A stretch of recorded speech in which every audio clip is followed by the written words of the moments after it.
This is Up Close. I'm Stephen I. Weiss.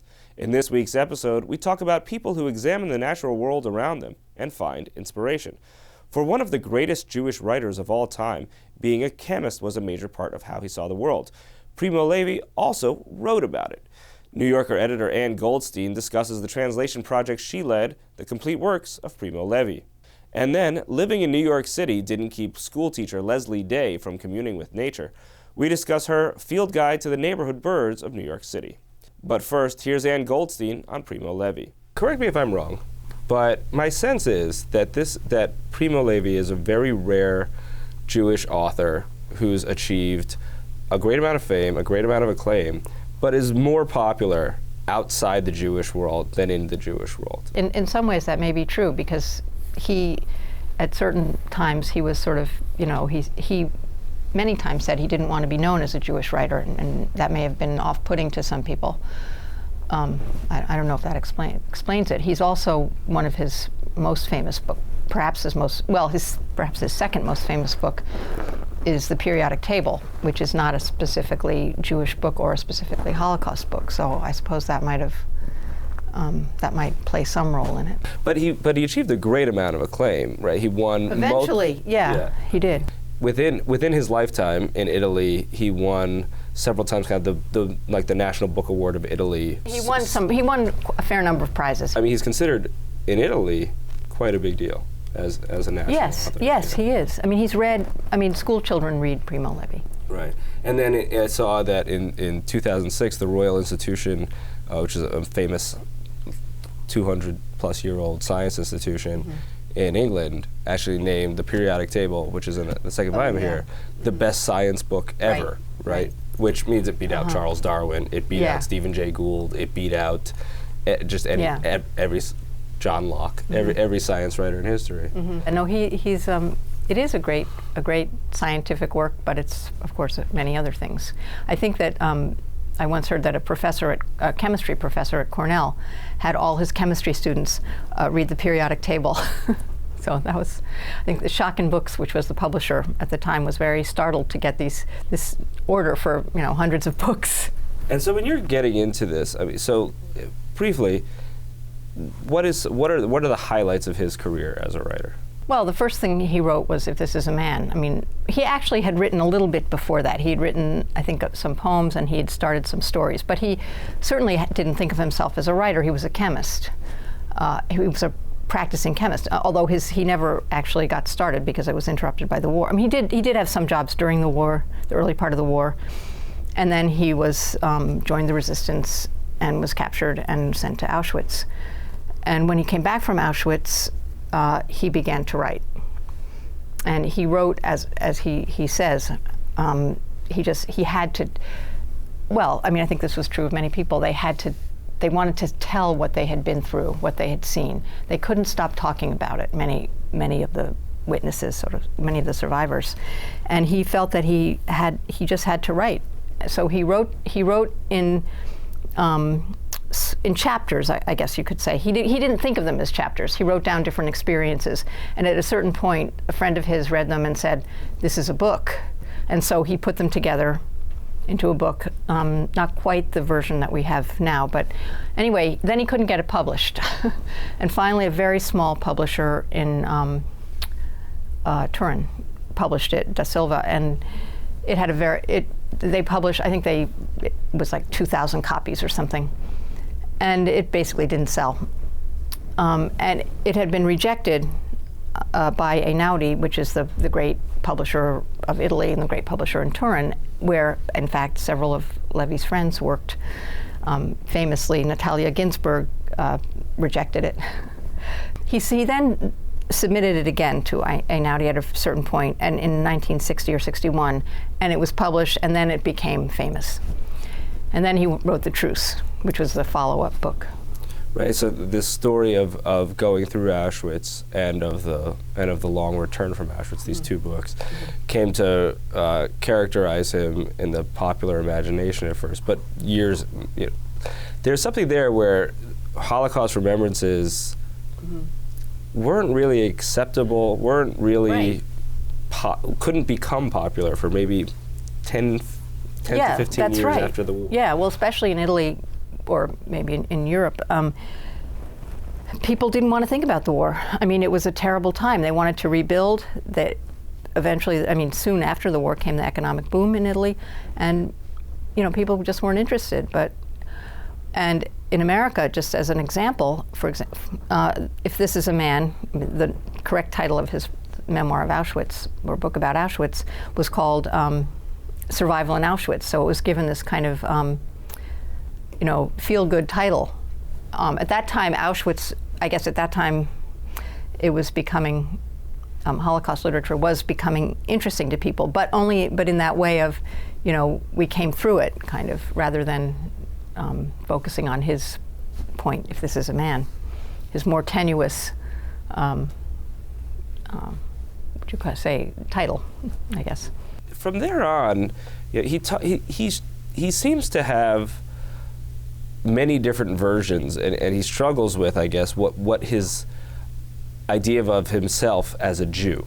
Mm-hmm. Because at one point he says, I believe I was made into a Jew at Auschwitz. Mm-hmm. But this was a man who'd gone through racial separation laws in fascist mm-hmm. Italy for a number of years before more than nearly a decade before he'd ever, mm-hmm. in 38. Yeah, 38, right. And so, yeah. Before he ended up in right. Auschwitz. And he writes about various Jewish experiences that he had growing up. He clearly felt other, he felt different mm-hmm. as a Jew well before Auschwitz. And he seems to, at different points in his life, have a different idea of what it means to have been Jewish, what it means mm-hmm. to have been. Yeah, well, I think he did. I mean, I do think that he felt that, when he was captured, he was put in jail, he was jailed, and he was sort of interrogated, and he was basically told, if you confess that you're a partisan, you'll probably be shot. Whereas if you admit to being Jewish, you'll be sent to a camp. I mean, not a concentration camp, but just a camp, some kind of a camp. And so he said he was Jewish. I mean, because it was less meaningful, in a sense. It was a safer thing to say, which was, of course, turned out not to be the case. But anyway, I think he did feel that the racial laws did isolate him, and he writes about that, I think, in the first few chapters of the periodic table. He mentions that, there was this difference, and then there's the thing where he talks about being different, the mustard seed. But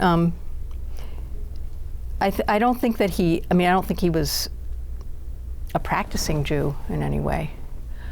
And in fact, I'm not sure he was even when he came out of Auschwitz. But certainly Auschwitz gave him a Jewish identity. I mean, how could it not, in a way?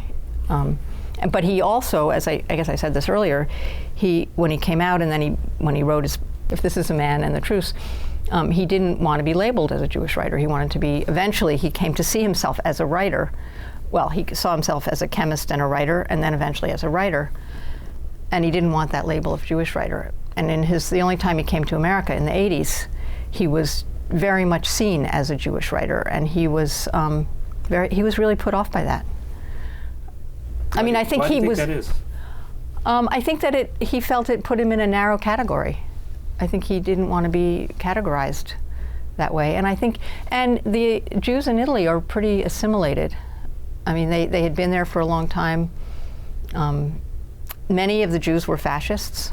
His father was a member of the fascist party. I mean, people just joined it because that's what, it didn't really mean anything to them, but in that sense, they were, before the racial laws were passed, they were part of the general society. Right, he talks about his father joining the fascist party and says, more or less, he says more or less, this is what you had to do to have a job or something along those lines. Yeah, I mean, I just read something about Bassani, his father had the same same thing. Yeah, he also, later in life, I thought this was interesting, in terms of, because he talks about Jewish life in Italy when he was growing up, and there is this very assimilated, broadly secular Jewish identity mm-hmm. that I think a lot of us have a hard time understanding was present in Europe mm-hmm. before the war, right? Right. I mean, but think of the fact that he didn't even know, he barely knew that Yiddish existed. I mean, the Jews in the southern Italian Jews, I mean, southern European Jews, had no sense of the Eastern Jews. So it's kind of, I mean, it seems incredible now. I mean, he didn't, you know, when he met all the Poles and the other Jews from Eastern Europe in Auschwitz, they were a kind of people that he had never met.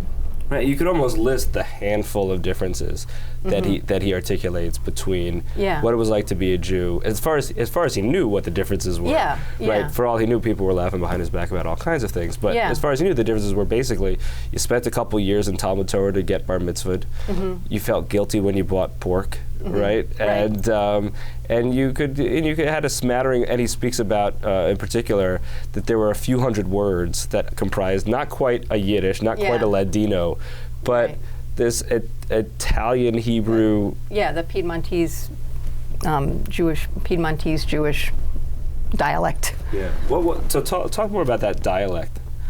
I mean, I don't really know that much about it. I mean, really, all I know about it is that he mentions it many times, but he talks about it most explicitly in the chapter Argon, the first chapter of the periodic table.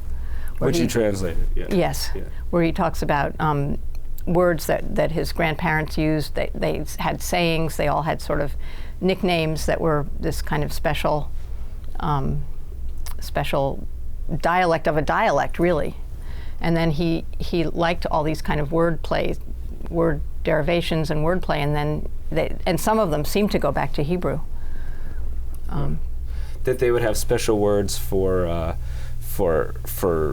different kinds of people. They would have special words for different kinds of food. Yeah. And he speaks of it as this way of kind of basically a secret language at times, so that you could speak about he says the Goyim without them knowing, right? But already, I mean, this is the language of his grandparents. He didn't speak that. I mean, that wasn't part of his world. You know, it was kind of, he was really preserving this world of that generation. Not even his parents' generation, really, but the one before.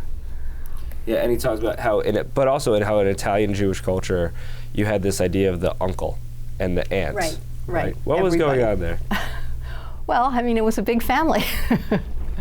I think it was just, I don't know, really. Yeah. I mean, I think it was just partly that in a certain way, it was a community. And so everybody was related, or pretended to be related. And they just said if there was an old person, you called him uncle, you called him aunt, and then,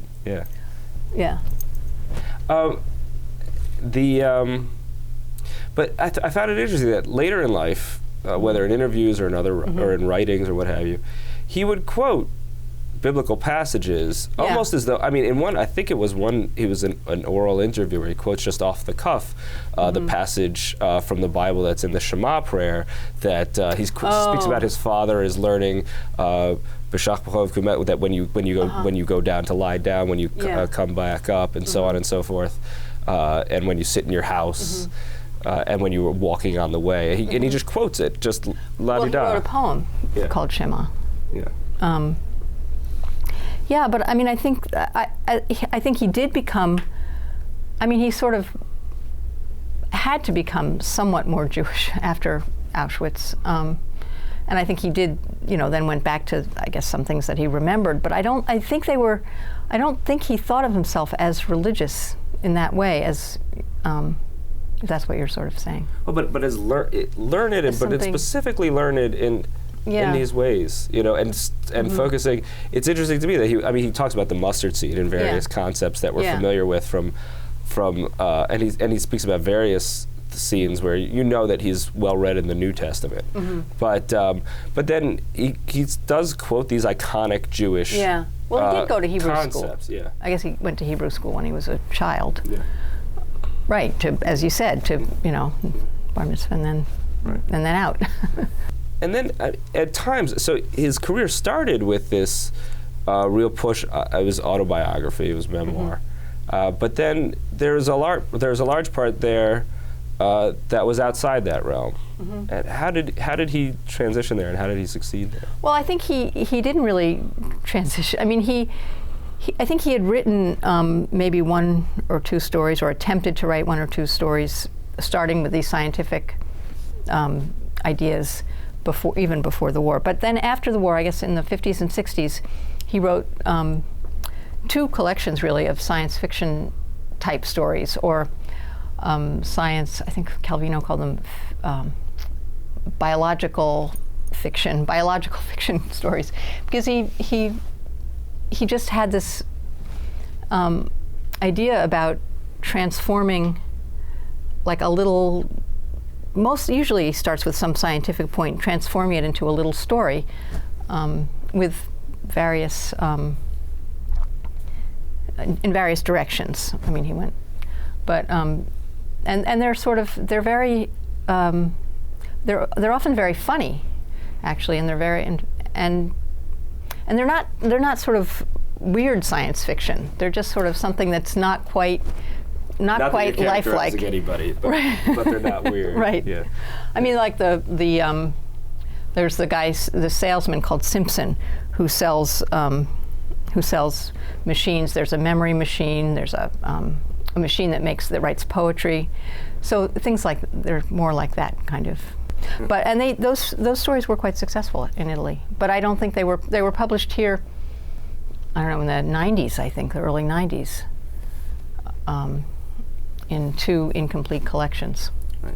And so you talked about, this was a 10-year project of yours, and you mentioned before we went on camera that it was a 5-year project for someone else before that. Yeah. What's it like to devote yourself for 10 years into the writing of someone else, into that mind? Not just you translated probably, I think, 3 of the volumes. But I edited all of them. Right. And so, where does that leave you? Well, I have 2 ways of answering this. One is to say that as an editor and a copy editor, I'm used to being in the mind of somebody else. And I think that it's almost natural to, as a translator, you're entering the mind of somebody else. I guess I already said this. I mean, I wasn't just doing Levi at the time, and I was also working, of course. But it was an education. That was my education, was to go through the experience, to go through his experiences, the Auschwitz experience, the truce, which were 2 that I worked I translated the truce, and then I worked closely on If This Is a Man. And it's kind of shocking. I mean, I hadn't read a lot of Holocaust literature, and it was sometimes it was very upsetting. Obviously, it was upsetting, and because you read it over and over again, and each time it's just as powerful, if not more, because each time you find a detail that you might not have noticed before. I'm not really answering your question, but that's great. What were some of those details that spoke to you? The trains going to the freight cars, going to Auschwitz every time. The famous sentence where he says, the guy says there is no why, the guard says there is no why here. He takes the icicle and wants to, just because he's dying of thirst, where he's very thirsty, and the guard says there's no why. He says, why can't I take it? There's no why here. The fact that he knew some German, and that enabled him to understand the orders, that to me was something that really struck me. Right, that he basically felt like a large part of his survival, throughout was marked by luck. Yes, and he was very aware of that. And in regard to language, he happened to know German just because that was the course his education took. Right. And that meant he could do what he was told when the Germans told him to do something. Which was a lot of people just ended up shot because they couldn't understand. Right. I mean, that's maybe it's not a detail, but it's a detail that's shocking. And I read, I think that out of the 650 or so Italians that he was shipped to Auschwitz with, that he was one of 20 who survived. So a less than 5% survival rate. I think it's even fewer than that. Yeah. But I'm not sure now. And even when it came to the very end, that in the forced death march from Auschwitz, when they were liberating Auschwitz, he was ill, so they left him behind, so he was liberated. I know, whereas his close friend Alberto died on the march. I mean, many people died on that march. I mean, it wasn't very liberating. Yeah, I mean, things, yeah, that's another detail that's kind of startling. I mean, there are many. I mean. And how did he deal? He seems at times to have a sense, I mean, you talked about he's very aware of how lucky he was, and he got to actually be alongside a friend of his for some time who wasn't quite so lucky in going through the war. Yeah. So I think that was unusual. I mean, I think they helped each other. They shared everything. There was another, I think he says somewhere that he reminded him, actually I'm not sure if it's Alberto or the Mason, Lorenzo, but reminded him that he was human. I mean, if this is a man, that's what he called his book.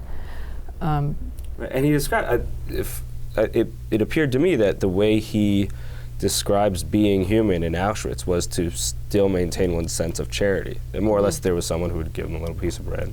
Right. And he said, all right, so there's humanity. Yeah. Right. Well, the sharing, yeah, I mean, I think the fact that he and Alberto, if they got anything extra, they shared it. And then there's the terrible story, I guess it's in the Drowned and the Saved, where there's the dripping faucet, and he sees that it's during the, I guess it's when the camps are being bombed by the Allies, and so everything is always crumbling and falling in the water. There's no water. There's no. There's even the minimal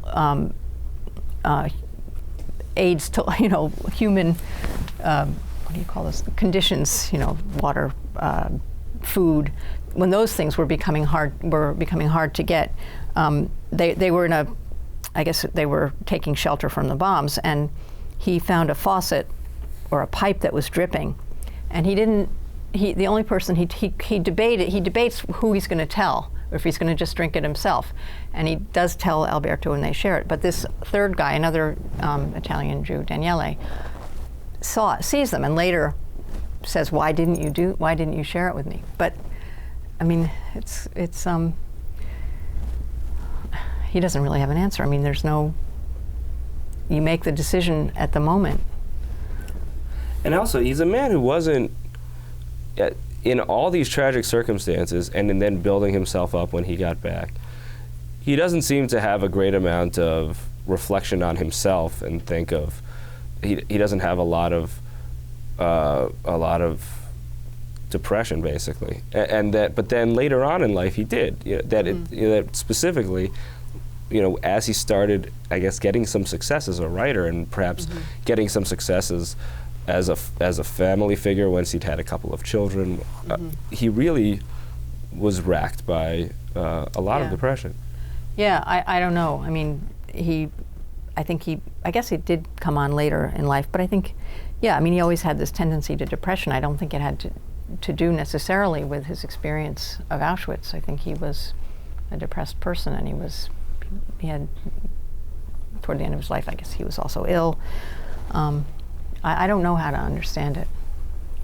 And so, what do you think that there are some broader takeaways? Now, this is 2,900 pages, 3 volumes, 10 years of your own work.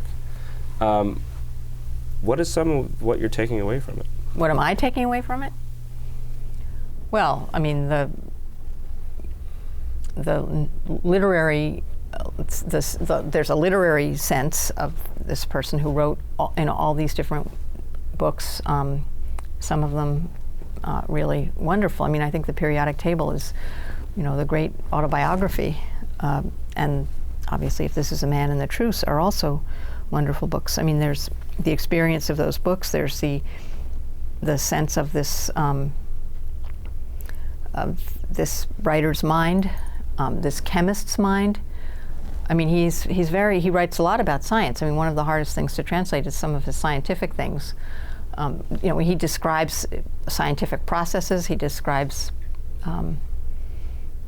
things like chemical reactions and things. It's hard, and so you get the sense of this very this mind that was able to move in so many directions, but always with the same kind of precision. I mean, both in terms of his writing and in terms of his work as a chemist. He worked in a paint factory.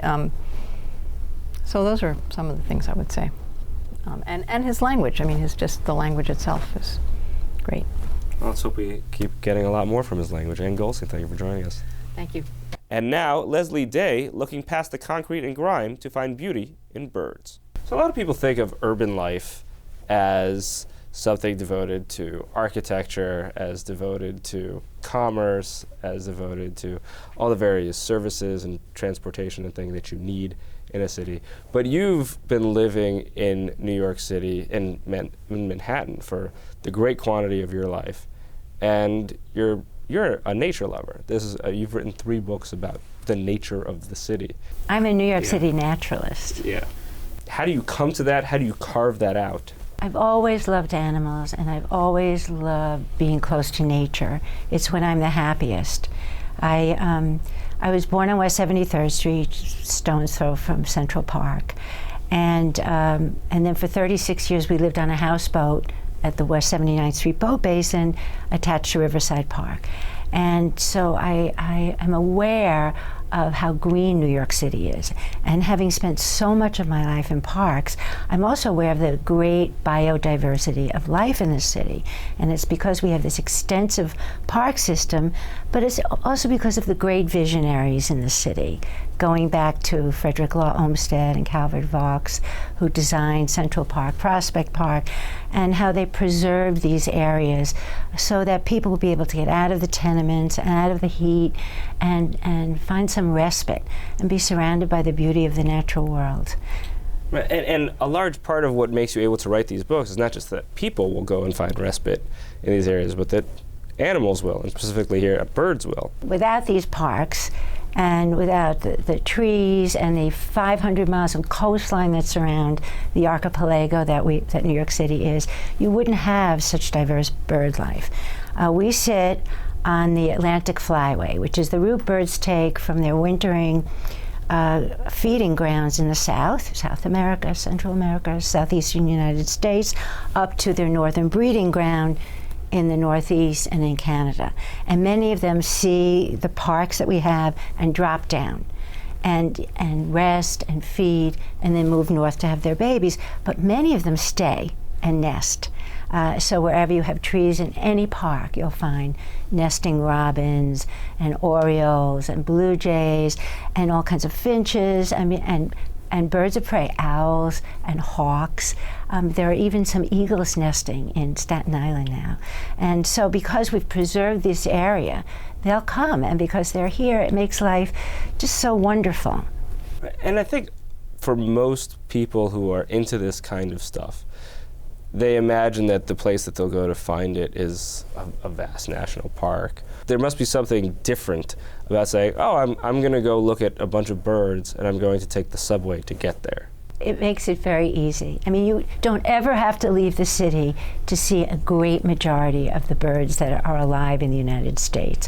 And there are so many birders in the city and wonderful organizations that lead bird walks, bird talks. The museums, the American Museum of Natural History leads bird walks in Central Park. They have a whole floor devoted to the birds of New York City, where you can see the skins of birds. You can see birds that were collected by Audubon. At the New York Historical Society across the street, they have his paintings. They have more of Audubon's, John James Audubon. They have more of his paintings than any place in the world. And so New York City has always been a place that treasures birds and birders, and is a place where science and the arts come together, which is really, for me, the most important thing in life. I mean, other than family, is science and the arts. And someone like Audubon or Beth Bergman, the photographer on this book, I mean, Beth is is the photographer for the Metropolitan Opera Company. But her passion is photographing birds.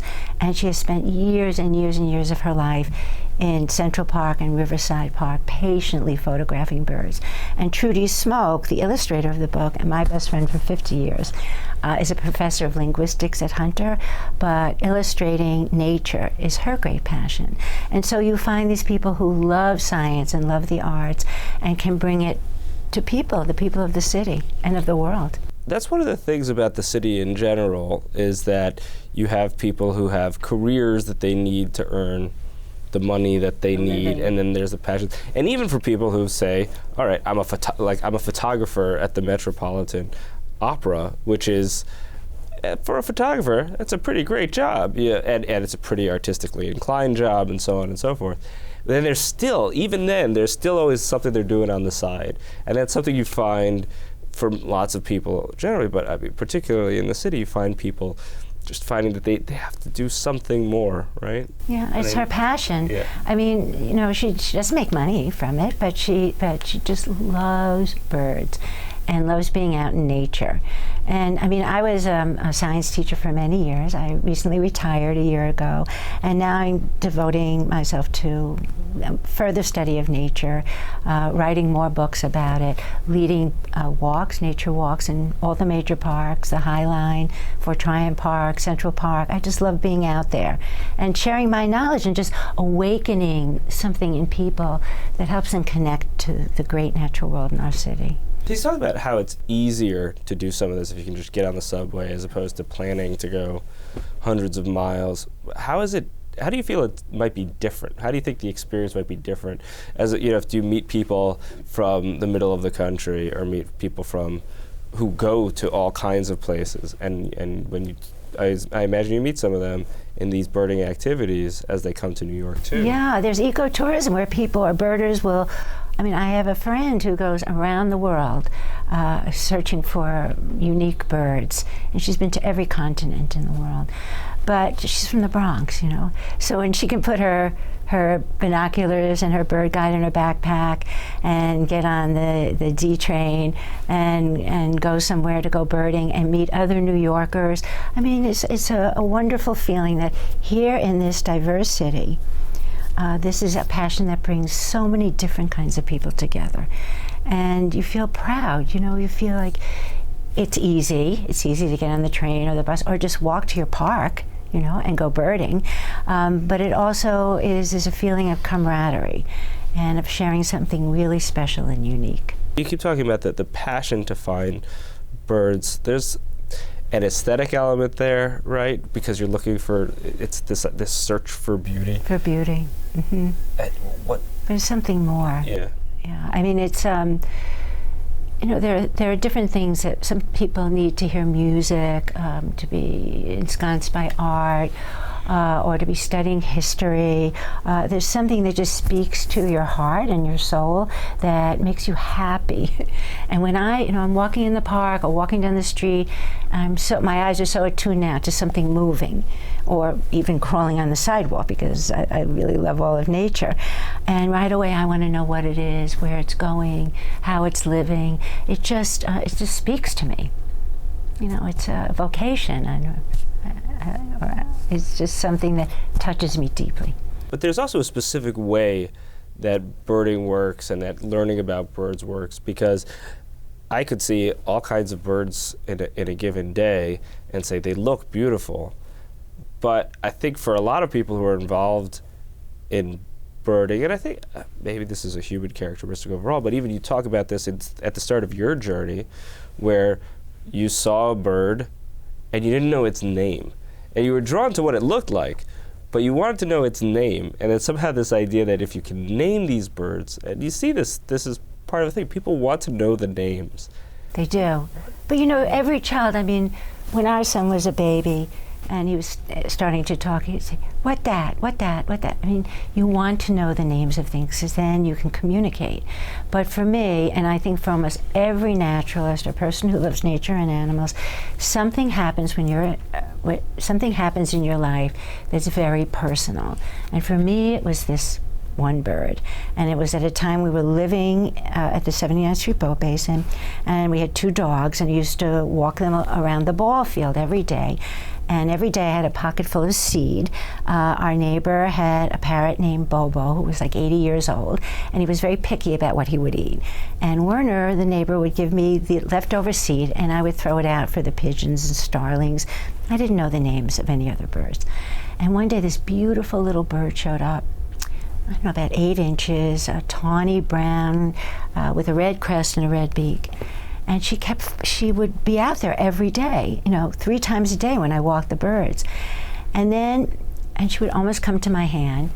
And then in the morning, she started sitting on the railing along the Hudson, facing our boat, and would call to me, zip, zip. That's a call that these birds make. And I said, what is she? I mean, I'd never seen anything like her.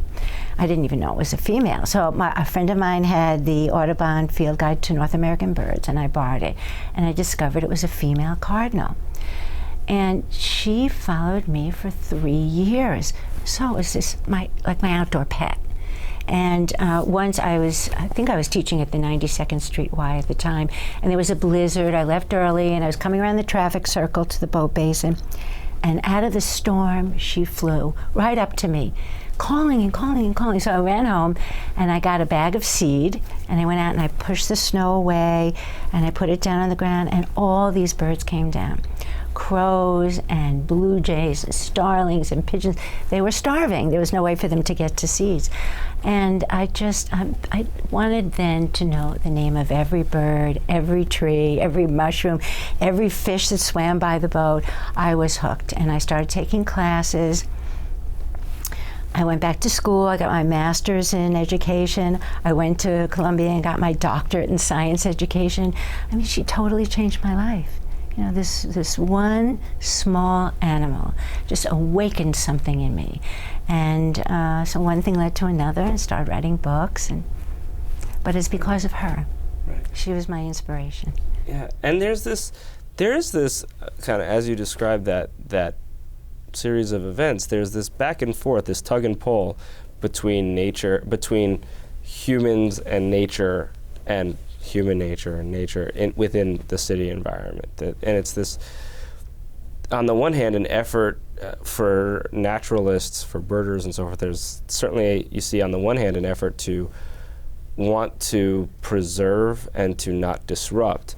But then on the other hand, to make an imprint. In that case, to keep those birds alive with seed and so forth. Mm-hmm. On the other hand, to help them. Right, and at times to adjust environments and so forth. We see this with different of the refuges, the nature refuge, and the parks, and how they try to, on the one hand, and we go through these cycles of wanting, on the one hand, to provide certain kinds of environments, and at other times to not disrupt any environments. And there's this real tug and pull there that just throughout the history of a city, throughout the history of a human interaction. I think through science, the more we know about what these animals need to survive and thrive and continue to come here and nest, that we're prepared then to give it to them because we want them to come. I mean, in a city, you're not going to have a city that's paved over, that's completely changed from the way it was before the Europeans came, before the colonists came. So if you're going to preserve areas for people and for nature, then it's best to make it so that you're providing what they need. So they used to take down all the dead trees. Because they were unsightly, and then they discovered, well, there are cavity nesting birds that use these dead trees, like woodpeckers or eastern bluebirds. And so now they leave these trees up. As long as they're not in danger of falling over on people who use the park, they'll leave them up for the birds. If there's certain berries that they eat and food that they need, certain shrubs to plant or trees to plant, they'll start to do that, because within the park system are all these naturalists that study trees and study birds and study amphibians and invertebrates and know what they need. And so they'll plant what they need because they want to attract them. And then, of course, then they want places for people to recreate, to have baseball fields and basketball courts. So there is a fine balance, but you can't forget about the people who love nature and just put recreational places in the parks. You have to have something for everybody, and they're doing a fantastic job. And that's it. It's something reassuring to me about seeing you having done all of this, because my son is a total nature fiend, my 6-year-old. And we go to the set. We live very close to Central Park. We go to Central Park with great frequency and see birds and this and the other thing. And he said to my wife the other day, he said, I decided I don't want to be a baseball player. I want to pick up trash and garden in Central Park. And we said, that's very lovely. But then a part of me said, that kid, when he grows up, isn't satisfied with Central Park anymore. That kid goes and decides to go to Yosemite or something. But maybe there's hope. Maybe he will stay at this side of the country. Yeah. You know? I mean, the fact that Central Park is his backyard, and that he's made this connection, I mean, he will learn to treasure it more and more and more. It's a wonderful foundation for him. There's so many people, so many scientists and artists, and just people who love being outdoors that also need a city. I mean, I lived on the West Coast, but I miss New York so much. I mean, there's no comparison between San Francisco and Manhattan. And so for me, New York is a place where I can have everything. I can have my cake and eat it too. I can live in an urbane environment and yet have nature. I mean, when we moved from the Boat Basin, we found an apartment in Washington Heights that looks out on Fort Tryon Park. And it's gorgeous. I mean, the Heather Garden is so beautiful. I lead nature walks up there. We look out our window, and I can see orioles and tanagers and red-tailed hawks. I saw a peregrine falcon once, just from my window. And so you can have everything right here. You've had a pretty eclectic life, even within a person who lives in Manhattan. I mean, in terms of how you lived, where you lived. Tell us some of that story. Well, I need to be near water. For some reason, I'm a swimmer, and I need to be in nature, and I need to be near water. And so living on a boat in the city was really important to me. And it started when I lived in California in the late 60s. And I lived in San Francisco, and I was reading a book by Anais Nin about women who lived on houseboats around the world. And then Sausalito was right there, a huge houseboat community. Not the kind of floating homes that are there now, but like, a caboose floating on a barge, an old ferry boat that used to ferry school children back and forth across the Sacramento River. There were all kinds of floating flotsam and jetsam that people used as homes. It was a very bohemian community. And so I moved there, and I loved it, loved it, loved it. And eventually I did rent that 1916 ferry boat called the William C. It was something like 6 feet wide, had little benches. It was darling. But I missed New York, and I moved back and lived on West 73rd Street, where I had been born. And then I found a boat at the Boat Basin. And I rented it for a few years. I met my husband, who lived next door. And then we combined forces, and we had a child, got married, had a baby, Jonah, and lived there for 36 years. I mean, I was 30 when I moved there. I was 66 when I left. And then they had moved the shipping channel closer to Manhattan Island. Because the Jersey side was silting up. And so all the tankers, and Coast Guard going by would send in huge wakes. And I found myself, losing my balance. And I said to my husband, time to go. And then luckily we found this beautiful apartment in Washington Heights. But I think it's my love of nature that made me want to always live in unusual places, but in the city. And in the Boat Basin community, you said there was a whole community there. Oh my gosh, it was the year Jonah was born, 1980, there were 100 boats. Every slip was somebody's home. And again, all kinds of boats, big ferry boats and yachts and tiny little houseboats. It was a floating small town. And there were extremely wealthy people and extremely poor people and a lot of people in between. People from almost every continent in the world, and doctors and lawyers and artists and scientists, documentary filmmakers, it was just fantastic. And we relied on each other because if, boats sink, boats catch on fire, and before the Coast Guard or the fire department could come down, we were there to help, and it was an extended family. When our son was born, I had so many neighbors that would help me. If I was sick, and my husband, who's a biologist at Brooklyn College, if he was at work, I needed the dogs walked, I'd just call a friend, a neighbor, and they'd come. We took very good care of each other.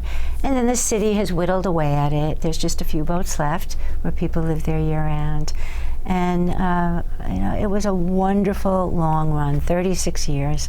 And now the community I live in is filled with young people, performing artists from Broadway, and it's another really great community, so I've been very lucky. Both of these ways, living unusually or living in a way that's off the beaten path or literally off paths and onto water, but then also in finding a place for nature and so forth. These are things that that a lot of people say are threatened by the way cities are going, and that increasingly in America and around the world, cities are more and more expensive places to live.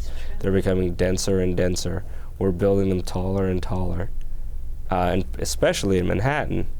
Do you find yourself feeling like there's something that's in addition to the various nature projects that you've seen flourish over the past few decades? Do you feel like you're also seeing something diminish? Is there something that's worrying you about the future? It was like that in Sausalito.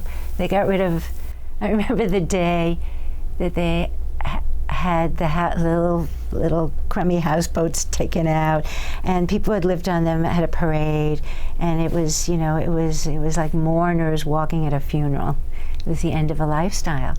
And I think there's ups and downs. If we get a visionary in New York who decides people should be able to live on the water, it's a way for middle-class people to live, for people who don't have a lot of money but are creative types. In the Times today, I read about this sculptor who has a studio in Dumbo in Brooklyn, and she's going to lose it. And she's been there 30 years, and she made the Frederick Douglass sculpture that's on 110th and Frederick Douglass. Yeah. And what's going to happen to this woman? I think it's just like a pendulum. There are times when very creative people can afford to live in really exciting places, and at times they have to move away. In Williamsburg, where all these artists moved, and now it's too expensive for artists, Williamsburg, Brooklyn. So I think that it just flows, ebb and flow. I'm hoping that some visionaries in City Hall will find a way to protect people and protect communities and allow them to continue to live there. But of course, moving to Northern Manhattan, that was all we could afford.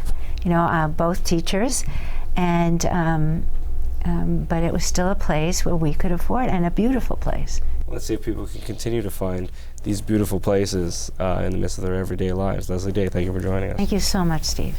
That's all for this week's episode of Up Close. A reminder, you can also listen to an audio-only version of this program as a free podcast available on iTunes and your favorite podcast player.